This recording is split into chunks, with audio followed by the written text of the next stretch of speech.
शीला बहुत खुश थी क्योंकि उसने अभी अपने बेटे की शादी की है। बेटे की शादी को अभी 2 ही दिन हुए हैं। पूरा घर जगमग हो रहा है, पूरा घर सजा धज रहा है। शीला अपने बेटे मोहन की शादी करके बहुत खुश थी और शीला का बेटा भी बहुत सुंदर था और शीला के बेटे से सुंदर उसकी पत्नी सृष्टि थी। बहुत लोग अरेंज मैरिज करने से घबराते हैं, लेकिन मेरी माँ ने तो मेरे लिए ऐसी लड़की ढूंढी है जो बिल्कुल परी जैसी है। सच में तुम बहुत सुंदर हो। अरे माँ, तुमने मेरी शादी इतनी सुंदर लड़की से क्यों करवाई? तुम्हें पता है मैं उसके अंदर एक कमी भी नहीं निकाल सकता। अरे तू तो बहुत अजीब है। आजकल लड़के इस बात पर ऑब्जेक्शन उठाते हैं कि हमारी वाइफ सुंदर नहीं है, और तुम इस बात से परेशान हो कि मेरी वाइफ इतनी सुंदर क्यों है। ऐसे ही धीरे धीरे उनका खुशी खुशी समय बीतता जा रहा था। फिर एक दिन की बात है, शीला अपने बेटे मोहन के साथ कमरे में बैठी रहती है। तभी अचानक से मोहन के फ़ोन पर फ़ोन आता है और मोहन वहाँ से उठता है और फ़ोन पर बात करते हुए बाहर की तरफ चला जाता है। तभी मोहन थोड़ी ही देर बाद अंदर वापस आता है और बहुत खुश होता है। अरे माँ, बहुत खुशी की बात है। तुम्हें पता है कल घर पर सोनम आ रही है। बोल रही थी कि तुम्हारी शादी हो गई, मुझे तो पता भी नहीं चला। तुम्हें पता है मेरी शादी में तो वो आ नहीं पाई थी, तो अब वो आ रही है। बेटा सोनम तो वही है ना जो तेरी कॉलेज फ्रेंड थी। मुझे तो वो बिल्कुल पसंद नहीं है। मुझे उसके हाव भाव ठीक नहीं लगते। तूने उसे यहाँ क्यों बुला लिया?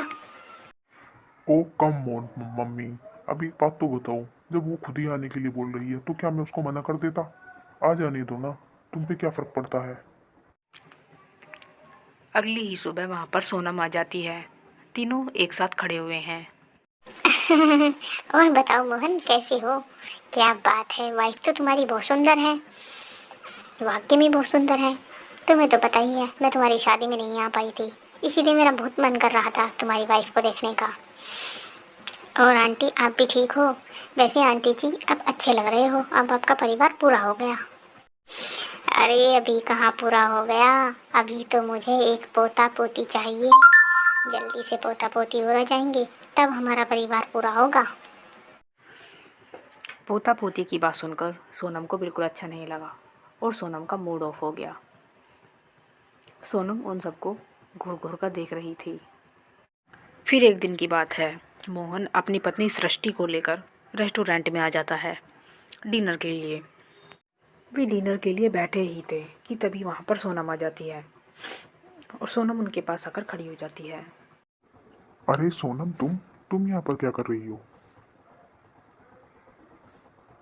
अरे मोहन, तुम भी यहीं पर हो? तुम्हें देखकर तो मुझे बहुत खुशी हुई। अच्छा हुआ तुम मुझे मिल गए। दरअसल मैं यहाँ से गुजर रही थी, मैंने सोचा मैं भी रेस्टोरेंट में कुछ खा पी कर चलती हूँ। बहुत अच्छा हुआ जो तुम दोनों मुझे यहाँ पर मिल गए। अब मैं भी तुम्हारे साथ ही खाऊंगी। ऐसा बोलकर सोनम भी वहीं पर बराबर वाली सीट पर बैठ जाती है। ये सब देखकर सृष्टि को बहुत गुस्सा आता है। सृष्टि को बिल्कुल अच्छा नहीं लगता क्योंकि कोई भी पत्नी हो और अपने पति के साथ कहीं डिनर पर जाए, उसके बीच में कोई भी आए उसको पसंद आएगा ही नहीं। सब एक साथ खाना खाकर घर के लिए निकल पड़ते हैं। सुनो जी, तुम्हें क्या ज़रूरत थी वहाँ पर सोनम को बुलाने की? तुम्हें पता है मुझे मेरा उसको देखते ही मूड ऑफ हो गया। अरे हम दोनों पति पत्नी हैं, हम डिनर पर गए थे, उसको बीच में आने को किसने कहा था? सृष्टि, ये तुम कैसी बात कर रही हो? मैंने उसको नहीं बुलाया, वो अपने आप ही आ गई थी। अरे वो बेचारी उधर से गुजर कर जा रही थी, अगर आ ही गई तो तुम पे क्या फर्क पड़ता है? वो मेरी कॉलेज फ्रेंड है और मेरी अच्छी दोस्त है, मुझे देखकर इसलिए बहुत खुश हो जाती है। अब तो सोनम ने बिल्कुल हद ही कर दी। वो रोज़ रोज़ उनके घर आने लगी। वो रोज़ रोज़ उनके घर आती और मोहन से आकर चिपक चिपक कर बैठती, जिससे कि सृष्टि को बिल्कुल अच्छा नहीं लग रहा था और वो उसे बहुत गुस्सा आता था। एक दिन तो सोनम ने कमाल ही कर दिया। बिल्कुल सुबह सुबह ही आ गई और आकर उनके सीधा उनके कमरे में ही चली गई और उसके सिराने जाकर खड़ी हो गई। मोहन, मोहन, मोहन, उठो ना, बाहर चलो मेरे साथ। अरे सोनम, तुम यहाँ मेरे बेडरूम में क्या कर रही हो? वो इतनी सुबह सुबह क्या करने आई हो? अरे मोहन, क्या मैं तुम्हारे घर आ नहीं सकती? तुम तो ऐसे कर रहे हो, तुम्हें पता है मैं कॉलेज टाइम से ही तुम्हें बहुत प्यार करती हूँ और तुम आकर अब ऐसे कर रहे हो। कॉलेज टाइम से तो मैं भी तुम्हें बहुत पसंद करता हूँ, लेकिन तुमने ये बात पहले क्यों नहीं बताई? फिर मैं तुमसे ही शादी करता, मैं उससे शादी क्यों करता? चलो ना मोहन, हम बाहर घूमने चलते हैं। और फिर सोनम मोहन को लेकर चली जाती है और सृष्टि उनकी सारी बातें सुन रही थी। तभी सृष्टि उठकर बैठ जाती है और सृष्टि को उनकी बातें सुनकर बहुत गुस्सा आता है। अब सृष्टि को सारी कहानी समझ आ गई थी। अब आगे सृष्टि क्या करने वाली है ये जानने के लिए आप हमारा पार्ट 2 देखिएगा। हम बहुत जल्दी लेकर आएंगे अपना पार्ट 2। तब तक के लिए बाय। और दोस्तों मेरे चैनल को सब्सक्राइब कर दीजिएगा। Thank you so much.